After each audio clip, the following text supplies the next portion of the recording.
القارعة ما القارعة وما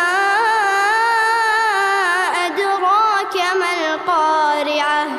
يوم يكون الناس كالفراش المبثوث وتكون الجبال كالعهن